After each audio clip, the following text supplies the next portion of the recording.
Merci beaucoup. Merci de m'accueillir à l'Université d'été d'Andorre et merci pour cette très aimable introduction. Ma plus grande fierté ici, c'est d'avoir eu 3 de mes livres qui ont été traduits en catalan. Donc c'est pour moi un élément très important de discuter avec mes lecteurs de langue catalane. Comme je suis le premier conférencier de cette série, le rôle qui m'est imparti, c'est essentiellement d'essayer d'établir des définitions pour savoir de quoi nous parlons. Et bien sûr, c'est peut-être la partie la plus ardue, la moins polémique, disons, de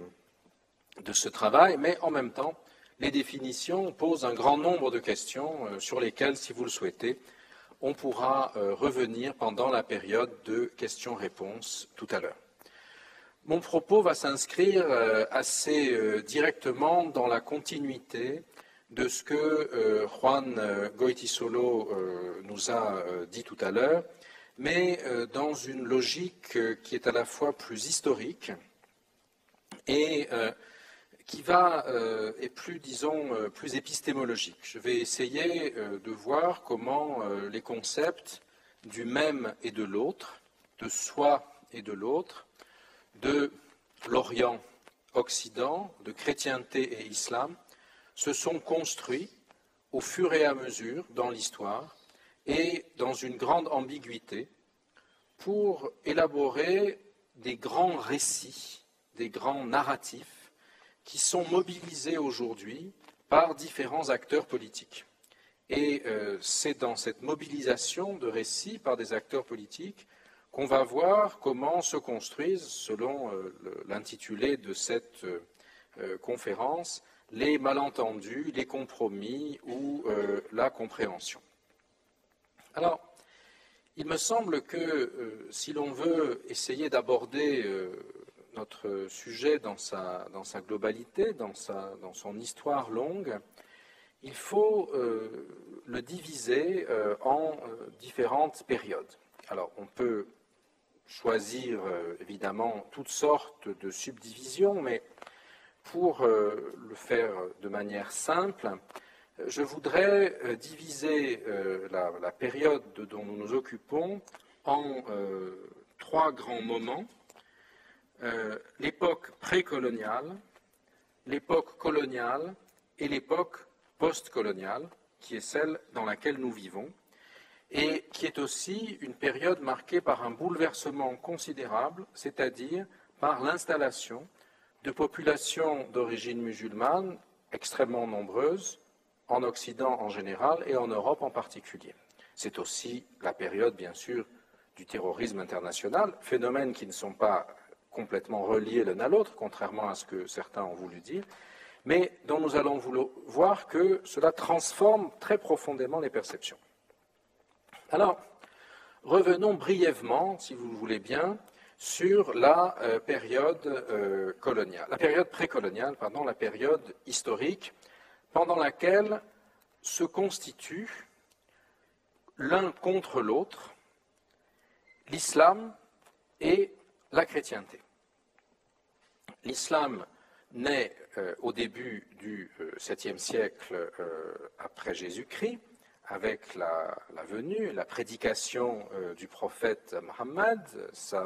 son départ de la Mecque à Médine, la constitution de la première communauté des croyants, et qui s'achève à l'époque du prophète par la reconquête de la Mecque en 630 et la mort du prophète en l'année 632 après Jésus-Christ. Je mentionne cette année 632 uniquement parce que c'est 100 ans avant 732. Et je suppose qu'en Andorre c'est pareil, mais les écoliers français n'ont appris généralement que 2 dates à l'issue de leur scolarité. 1515, ça n'est pas ça, c'est la bataille de Marignan. Et 732, justement, qui est la bataille de Poitiers, où Charles Martel, en principe, arrête les Arabes qui avaient justement passé les Pyrénées, où nous nous trouvons aujourd'hui. Et je donne cette date parce qu'en 100 ans, à une époque où il n'y avait ni avion, ni bateau, ni chemin de fer, ni autre. Donc l'empire arabo-musulman, car ce qui n'est plus complètement arabe déjà, il est probable que ceux qui ont passé les Pyrénées n'étaient pas, ou au moins pas tous des Arabes, mais beaucoup étaient des Berbères venus du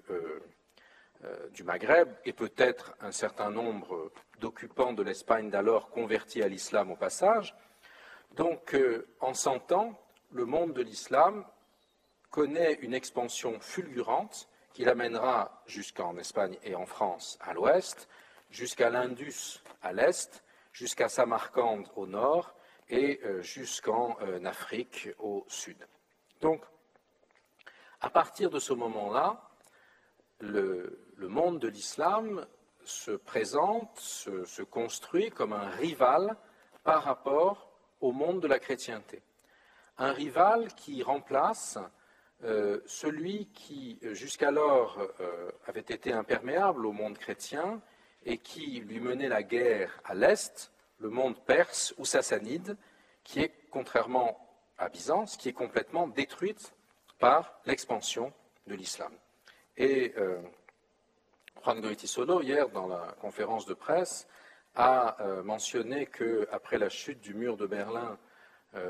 dans un certain nombre de représentations occidentales, pas dans toutes, mais dans certaines d'entre elles, l'islam s'était substitué au communisme. Eh bien, à l'époque, au 7e siècle, l'islam se substitue au monde persan, au monde sassanide, comme autre, comme ennemi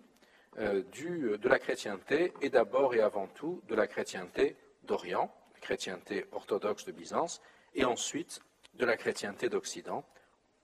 tandis qu'il conquiert le Maghreb, qui veut dire donc l'Occident, comme le rappelait Juan Goytisolo tout à l'heure en arabe, et une grande partie de la péninsule ibérique. Donc cette altérité avec l'islam, qui le constitue comme un autre, comme ce qu'un auteur a appelé l'ennemi intime, va s'organiser autour de deux grandes figures de la conflictualité, de l'opposition, de l'affrontement, qui sont d'un côté le djihad, ou l'esprit de djihad, et de l'autre la croisade, ou l'esprit de croisade. Dans le cas de la vision islamique, du grand récit musulman, le terme de djihad, qui signifie en arabe effort,